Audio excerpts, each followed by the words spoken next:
gentlemen, may I have your attention, please?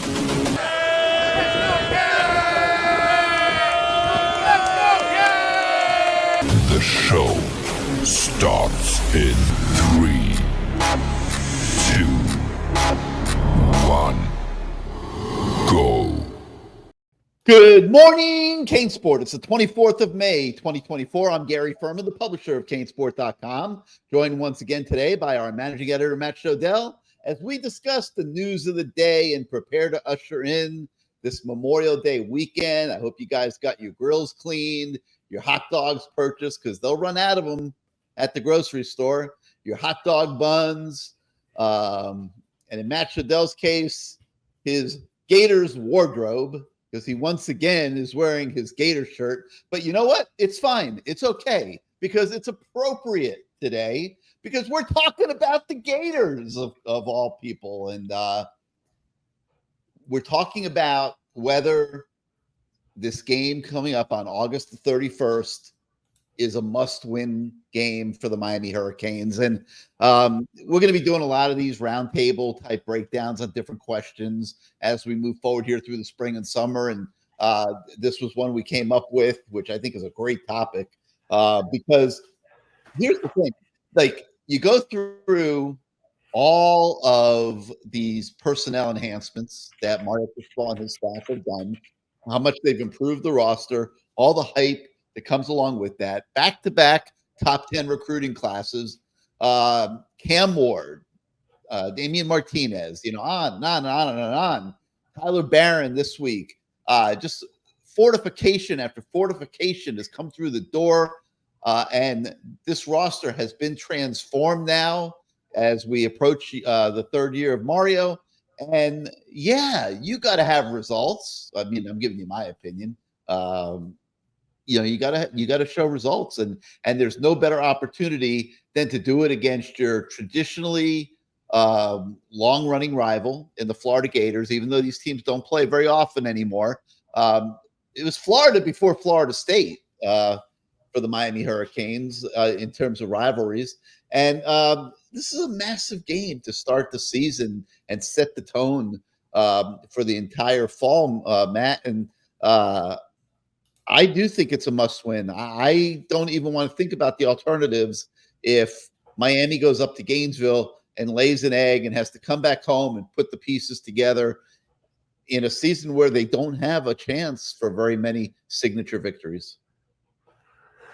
So what am I talking about? The Gators against Miami? I mean, you were meandering there for a while. So let's just go. Why don't you just stand up first and do the Gator chop since you're wearing the shirt again? Go Crocodiles, because it's a crocodile. It's not a gator. I can't keep telling you the same damn thing every damn show. So Florida's, they have these betting sites that have these early predictions models, and FanDuel's one of them. And FanDuel, you can say that FanDuel set Florida's regular season win total this year at 4.5, which is what it is. If you go to the website, it's over 4.5, under 4.5 with odds. Like Georgia, it'll be over 10.5, under 10.5 with odds. But Florida's win total and the odds, which is over 4.5, is -150, under 4.5 is +122. So people are, you're basically expecting about maybe 5 or 6 wins this year for Florida. Arkansas is basically the exact same odds. To give you an idea, Florida's not going to be very good. But when you look at the Florida versus Miami betting line, the very early betting line, Miami's favored by, I think, 2 points, which means it's going to be a close game, which means maybe these people who do these odds aren't, feeling the exact same way as Miami Hurricanes fans. These people aren't idiots. They sort of know what's going on in the country.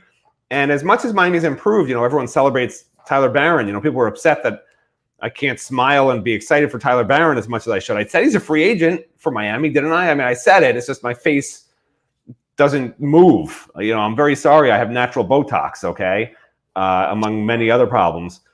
But for instance, Tyler Barron, for instance, like he's a great addition for Miami, but he wasn't even an honorable mention SEC any of his years at Tennessee.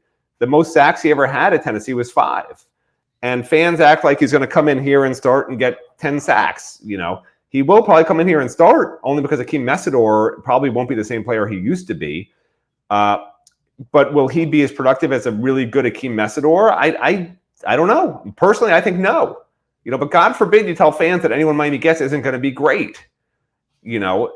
But if you look at the national people, if you weren't wearing Gators on your chest, and don't give me the crocodile. If you look at the national perspective, which is what I try to take the mile high view. I don't want to just constantly be saying how great Miami is, like every other podcaster. It's easy to do. It makes fans happy. All fans want to hear is how great their team's going to be, even if they've only won 10 games once in 20 years. I just try to keep it, real as far as my perspective. Like, I'm not going to make stuff up just so I can avoid aggravation on the message boards and in the YouTube universe. Like, I could care less. All right, people are going to hate me. I'm too old for that stuff.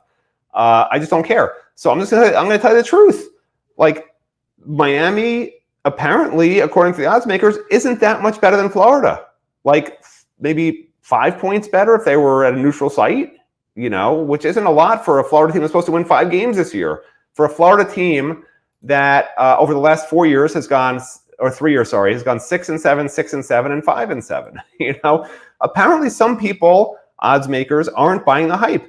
And we're researching a story that I think is running soon, but basically looking at the preseason polls and where people are picking Miami in the way too early polls. And the highest you'll find Miami is number 10 from The Athletic, which is barely making the playoffs if they're number 10. And everyone else either has them, 15 or lower. There's a few organizations that don't even have them ranked in the top 25. So, I know Miami fans are excited, and they should be. The Miami offense is going to be the best we've seen here probably since, I think, 2002 in terms of points scored, yardage. We wrote yesterday about how there should be 2 1,000-yard receivers. Jacoby George could have more yards than Xavier Restrepo. Like, both those guys are great. Then you have Sam Brown, you have Xavier, you have Horton, you have Ray, JoJo. Like, you have a bunch of guys who fans will know by just one name eventually, hopefully, right? That's how they're famous. You can say JoJo, everyone knows who you are. Anyway, that's an aside.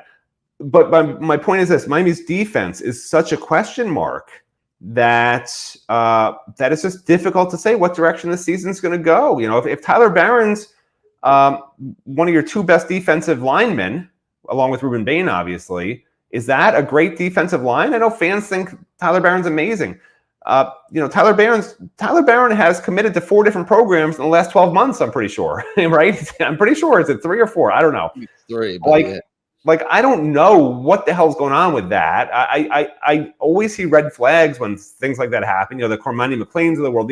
These guys who have drama and can't seem to make decisions, just weird, bad things tend to happen. I hope that's not the case here, but that's a red flag to me. And it's not, again. I don't disagree with you on that at all. And again, the guy had 5 sacks. Like, not that he's not going to be amazing. Maybe he'll get 10 sacks, 15 sacks. I don't know for sure. You look at his film, he sure looks big, strong, fast enough to be a dominant force. But so is Leonard Taylor. So, like, I'm not ready to proclaim anybody amazing on this Miami defense except for Ruben Bain and Francisco Mauigoa, and that's it.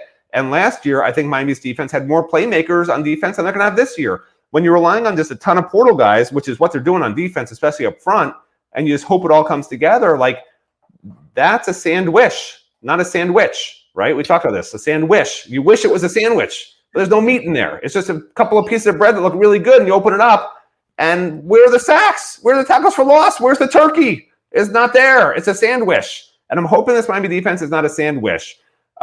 That would be a real disaster for this program, but we will find out. Not that Florida's that great on offense or anything. Yeah, they have a former Wisconsin quarterback who had 1 good year, but I think sucks. They got a couple of playmakers on the offensive side of the ball. But if Miami's defense can hold Florida under 21 points, under 350 yards, I think that will tell us volumes for the rest of the season. And I know Miami, reporters are going to be proclaiming during fall drills how great this guy looks on defense, how great that guy looks on defense. Don't believe it, okay? Don't believe, because every fall, every spring, people like myself will say, "Oh this guy looks amazing. This guy looks amazing. That guy looks great." But when one guy looks great, it's just because another guy looks bad. And the truth is, these guys get to know each other. They get to know each other. They know the route trees. You don't think Mish Powell knew exactly what route Xavier Restrepo was running by the final week or 2 of spring drills? He did. He still couldn't stop him.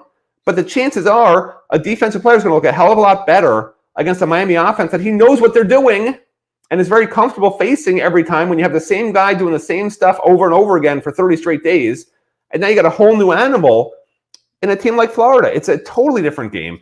For anyone that plays football, you know this. Like, I'm talking to the people who are, Gary Fermans out there, okay, who don't know this. Like, it's a whole different animal when you play that first game. All right, you get used to what you're seeing when you're playing the same scheme every day, the same guy you're going against every day, or the second guy, on the depth chart you're going against every day. Like, you sort of know what they do well. You know where they're going. You know what's happening. Now you're going against a different offense. You're studying off film. You're trying to rep it with scout team for a week. It's just a different animal.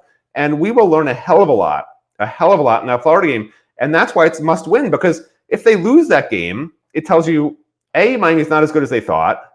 B, Florida still sucks, which means Miami's even worse than not as good as you thought. And then C, all that work in the spring and fall where you thought this guy was great and that guy was great, it's all just fluff.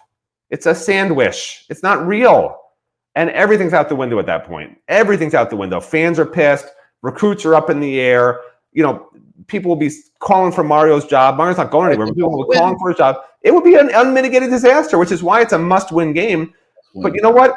Every game is must win, except probably for Florida State and Louisville, and you still better look good even if you lose those games, because no one else on the schedule should be good enough to beat Miami, and fans are going to be pissed if Miami loses any game that they don't look good against a team that's not named Louisville or Florida State this year. Like, that's just the truth. It's a rough schedule from the perspective of you better not lose, but it's a great schedule from the perspective of you should beat everybody except maybe Florida State, and you probably should beat Louisville, quite honestly.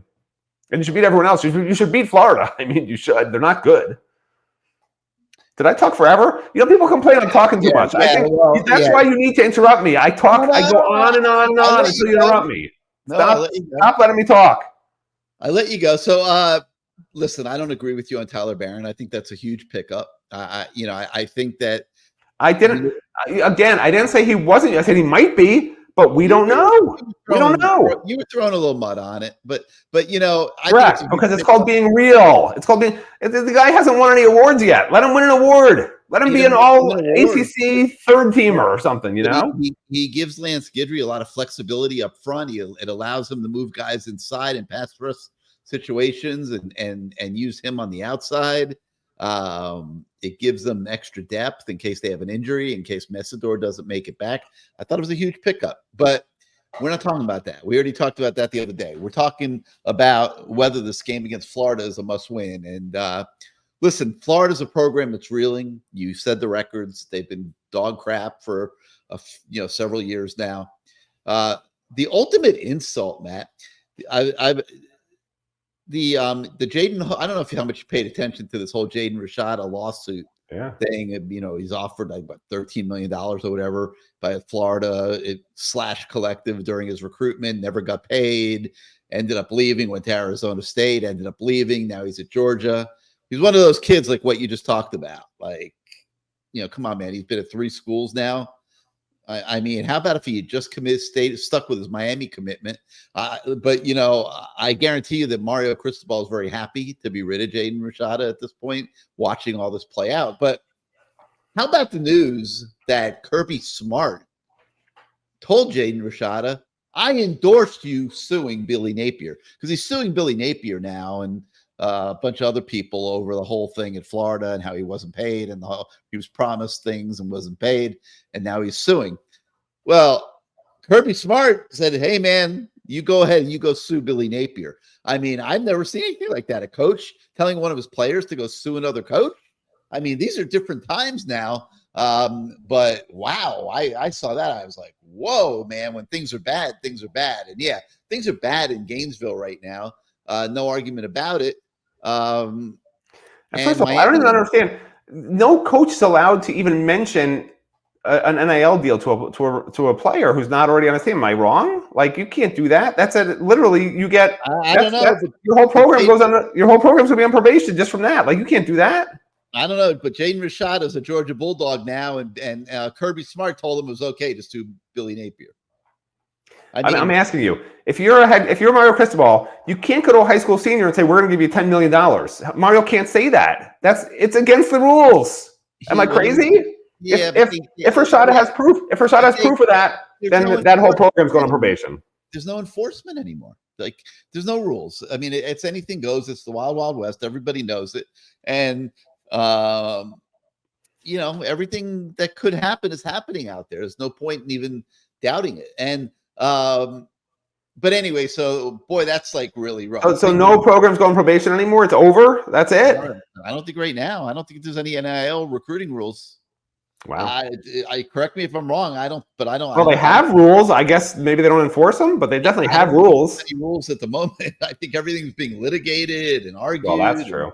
But anyway. So listen, Miami is moving forward in recruiting, in a hype for ticket sales and everything else under the premise that this is a program on the upswing, that this is a program that is starting to look, Miami's starting to look like what Miami is supposed to look like. Okay. We'll find out this fall how close they are, if they're there. I'm still not convinced there's a lot of elite first round draft picks on this team, but there's a lot of very good players. Okay. A lot of very good players. And this roster is significantly better with these 41, I believe it is now, additions since the end of last year. This roster is significantly better. And listen, the whole on offense, do you think it is on defense? Better than last year? Yeah, I do. You do. Okay. And you think the secondary is better? Yeah, you forget. Everybody was yelling at me. I didn't think the secondary was that good. Okay. I'm not surprised James Williams was virtually ignored in the draft. The Cam Kinchins didn't go to the third round. And like, I thought it was overhyped last year. And, but the point I'm making is the entire house of Miami right now is built on where it is perceived that this program is going and what has been done to make it better. And it's all on the line in Gainesville, August 31st. It's all being put to the test. And you just can't go up there and lay an egg. I mean, I hate to like throw all this pressure out there. I mean, it's not really me. The pressure is going to be there regardless. I don't think Mario's going up there to do anything but beat the crap out of the Gators. So I don't think this is making, putting a bullseye on anything. I mean, they know, trust me, when they go work out this summer and get ready for training camp in late July, they know it's on the line. They know it's game on, and there's no excuses. There really aren't. Nobody has 100% solid forecast at every single position. Okay, Miami's pretty close. I mean, I really like the what's coming together. Obviously, I would like more superstars. I don't see an Andre Johnson or Michael Irvin. Okay, I don't know that Damian Martinez is Clinton Portis or Edgerrin James. I don't know that Elijah Arroyo is Jeremy Shockey. I'm not going to that degree, but it is a much better football team that should be very competitive, especially against the schedule that they're being asked to play. And to sum it all up, Matt, that makes this game in Gainesville a must win. So our staff in tandem got together and we all put our individual opinions together without looking at, unless somebody cheated, which I don't think so, but we put our individual opinions together on the subject of whether the season opener Florida is a must win for Miami. Make sure that you check it out and then let us know what you think on the message boards at CaneSport.com. Post your opinions, see how your opinions match up. Even, how about this? Before you read our opinions, why don't you write your own opinion on whether this is a must game situation for Miami? And I want to see all these posted on the message boards, and let's see how they line up with what we think and see what you guys think. And I think it'd be a little fun exercise here for Memorial Day weekend as we just kind of chill out a little bit and get a little sun and relax and eat some food and so forth and so on. All right, so let me move on to what else is on the website. I'm going to assume Matt said everything he needed to say on this subject during that little rant that he went on before. And yes, I did not interrupt. But we continue our Miami Hurricanes 50-1 countdown today of ranking the top 50 post-spring players. And today we get to number 37, Raul Aguirre.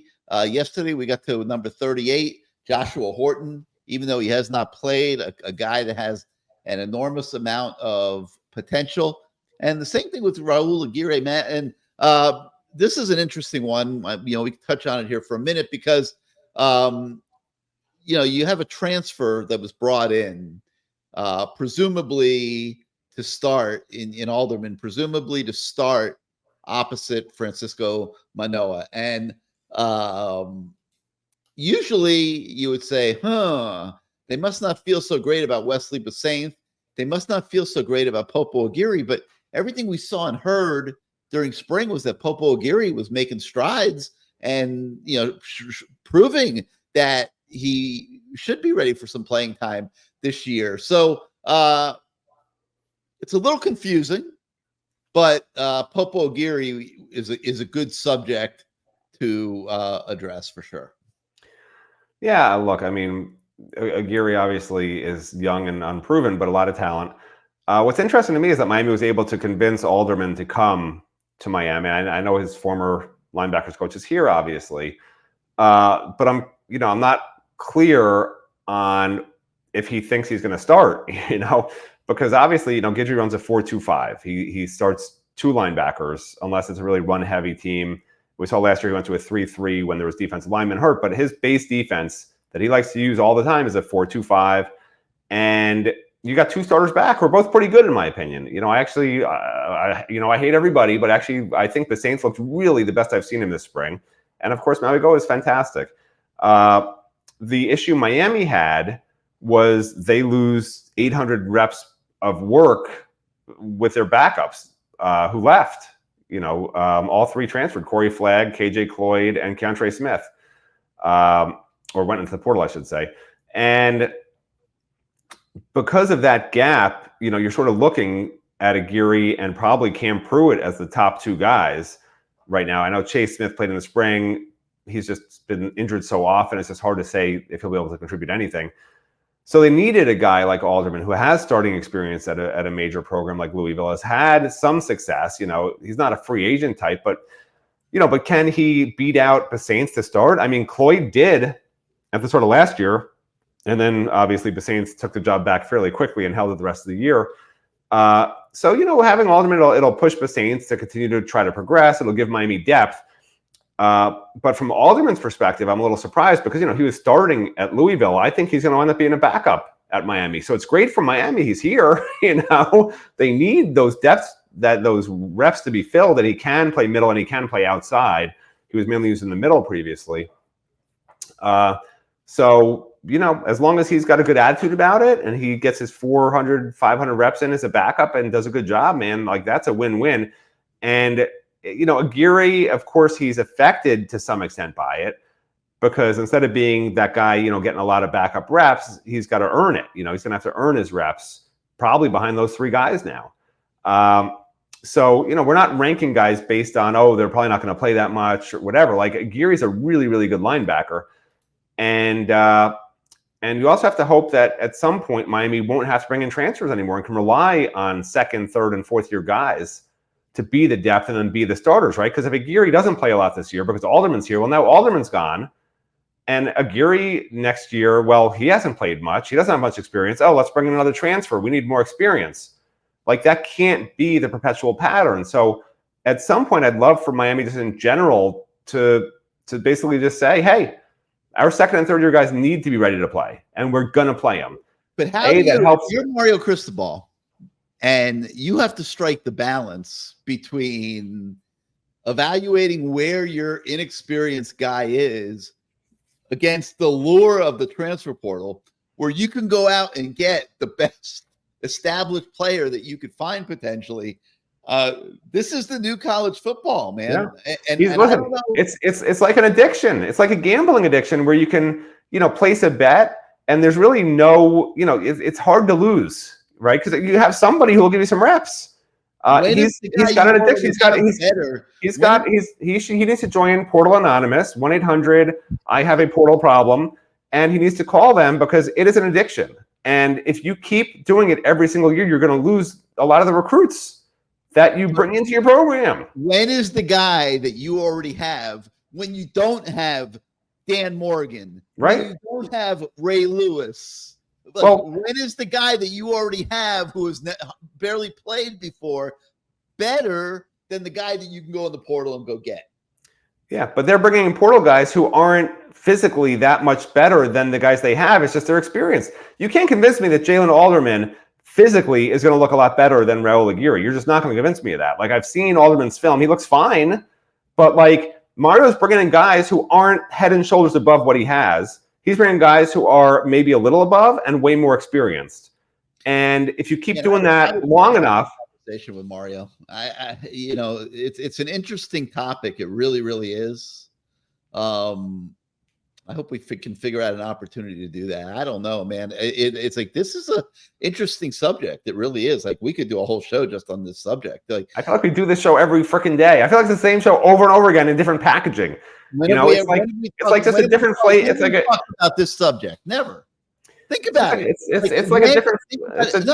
We've never covered this subject. But that's not true. I say this. You just don't listen. I say it all the time. It's like a different flavor of M&M. Today we're doing caramel M&Ms. Yesterday we did peanut M&Ms. The day before we did regular M&Ms. It's the same damn thing. No, you're just trying to get me to kick you off the show. That'd be great. Don't get me excited. Now there's my excited face. See, that's my excited face. Kick me off the show. Look how excited I am. Look. This is a great subject. Because you're right. It's an addiction. I mean, boom, anytime I want, I can go shopping for a great player off of anybody else in the country's roster.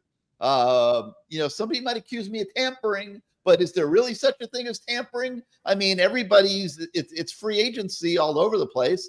And I can at any time go get myself a great player to come play on my team in the next season. And, you know, it's interesting. We're very early in this game. And, you know, we are seeing a pattern develop where when does the young guy get the benefit of the doubt? And when do you gamble on the young guy? You know, when do I gamble on Popo Aguirre being better than Jalen Alderman? You know, I mean, it's a tough question. And, you know, I'm not going to go on and on and on and on here about it, but it's like, I could see how difficult it is. You know, unless, you know, you're not looking to replace Xavier Restrepo. I mean, he earned his status on the team, right? I mean, you're not looking to replace Ruben Bain. He earned his status on the team. So it works both ways. Like, if you're a young guy, freaking earn it, man. Like, show me how great you are to where I don't need to succumb to the temptation of the transfer portal. Very interesting subject. And, you know, I'm sure we will be discussing it a lot as we move forward, because it's very applicable to almost every single situation that you can find on the team. So very, very, very fascinating. But anyway, so we do take a look today at Popo Aguirre. Before I start talking about some of the recruiting stuff that's on the website today, and first of all, if you are on YouTube right now, please hit your subscribe and like buttons. It does help us with the algorithms at YouTube in growing our audience. And if you are not yet a subscriber to CaneSport.com, please come on over, join our website, become part of our community of fans. Every single minute of every day, they're on the message boards talking about all these different subjects. We even have a politics board. It's not really a politics board, but it's an off-topics board where people just are brutal with each other as they debate, you know, Trump versus Biden and everything in between. But yeah, come on over, join our community. Don't think you'll be sorry.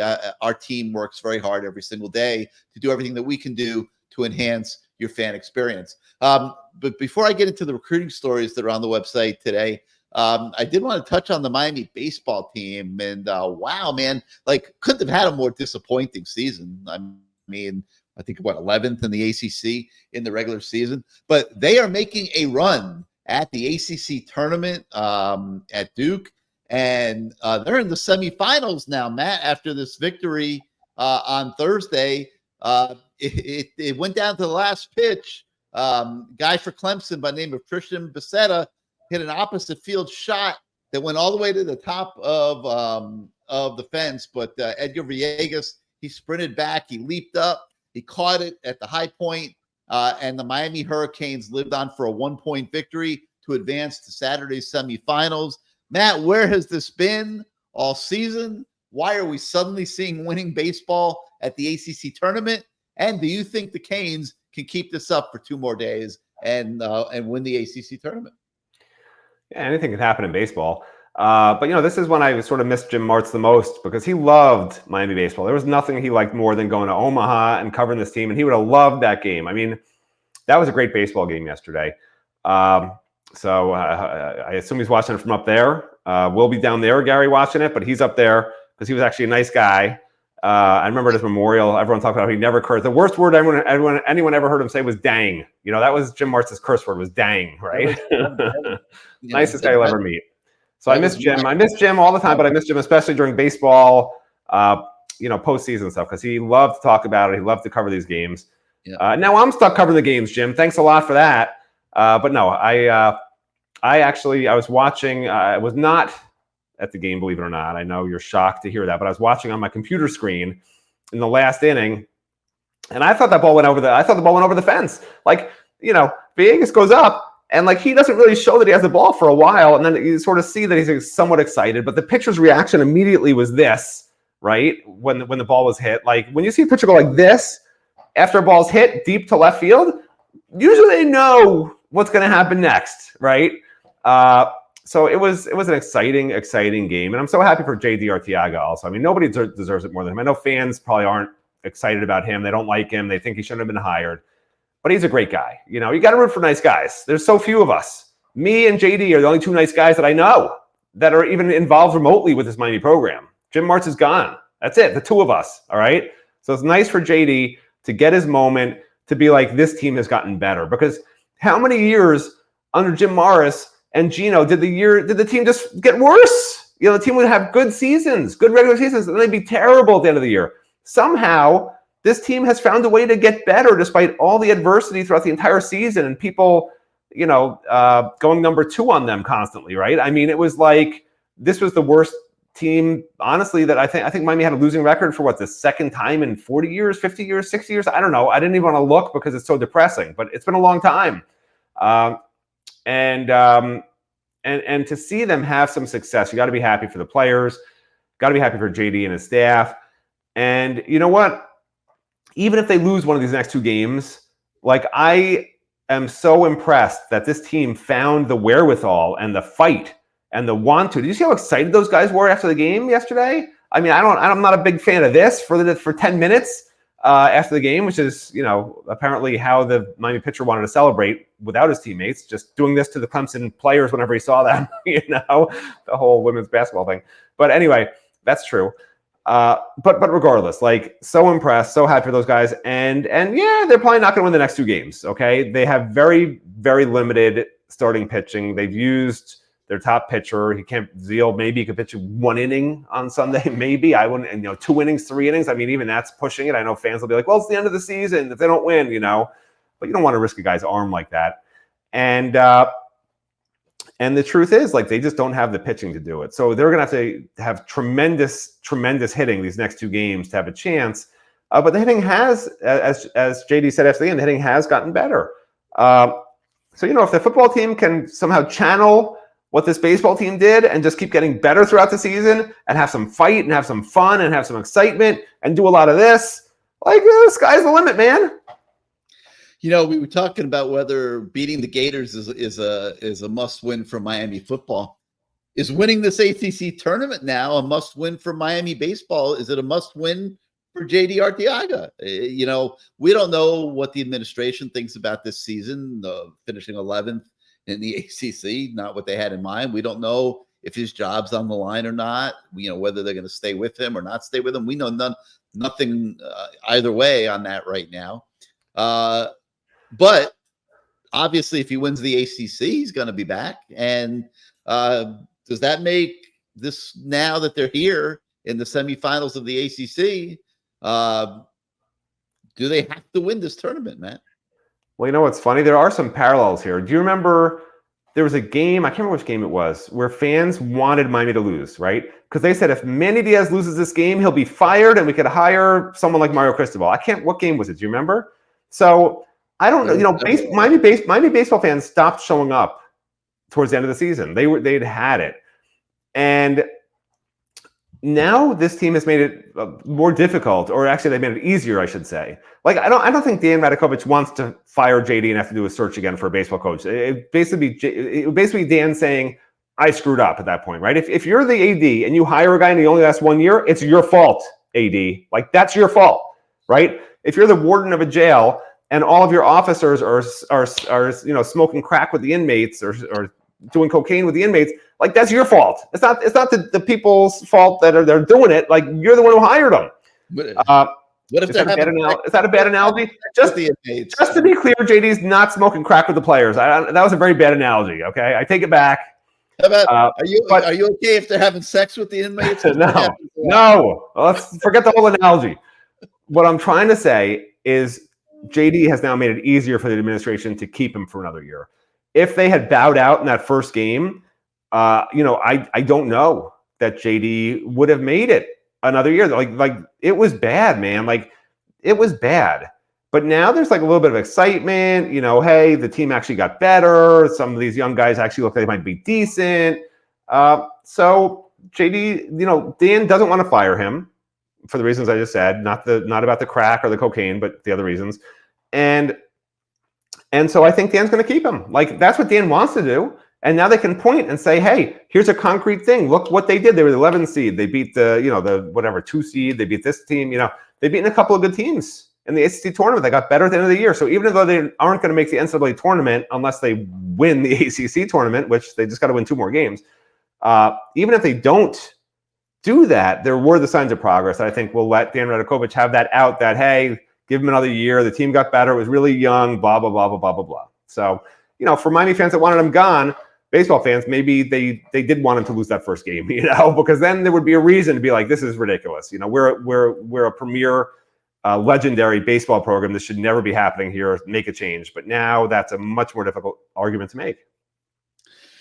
All right, so you can read all about that big baseball victory, see highlights on the website this morning. Let me talk real quick about some of the recruiting stories we have. We have an article today on coveted running back Shakai Mills-Knight. He has a official visit upcoming to Miami. Canes are looking to beat out a handful of SEC programs. This is a kid that's an absolute stud. He's from Chattanooga, Tennessee, Baylor School, and Miami's all over him, trying very, very hard to land a commitment. So you can get the latest on that on the website this morning. Miami remains in the running for 4-star LSU commit Jabari Antoine ahead of his upcoming official visit.